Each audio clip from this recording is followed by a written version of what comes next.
Okey, Assalamualaikum dan salam sejahtera bersama Chef Tujuh Negara. Okay, hari ni Chef Tujuh Negara nak ajar buat omelette. Very basic omelette ni, French omelette Okay, so ini bahan-bahan dia telur, susu dengan butter. That's it. Yang paling penting you kena ada non-stick pan dengan wooden spoon. Wooden spoon tu supaya non-stick pan korang guna ni tak calar dah.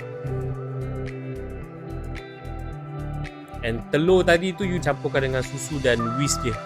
Boleh apa orang kata tu kocok-kocokkan. So masukkan butter dulu. Bila dah aduk telur tu, dah whisk telur, masukkan butter. Tengok saya masukkan butter. Biar lebih sikit butter, biar berlemak. So secret omelette ni butter yang kita gunakan lah. Lagi bagus butter tu lagi bagus. Okay, so masukkan telur. Bila dah panas macam ni, you guys kena masukkan telur.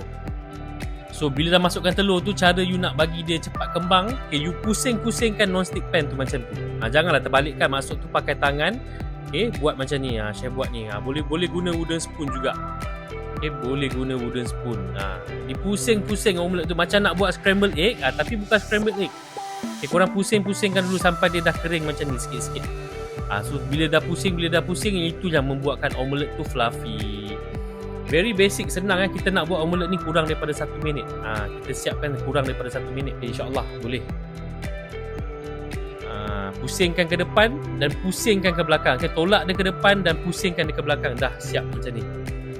Senang, simple guys. Pagi-pagi boleh buat untuk anak-anak nak pergi sekolah. Sangat simple, tengok. Dan ini hasil dia. Jangan lupa subscribe and share our channel Siman Cheese. Kita akan bawakan resepi-resepi yang lebih menarik akan datang, insya-Allah.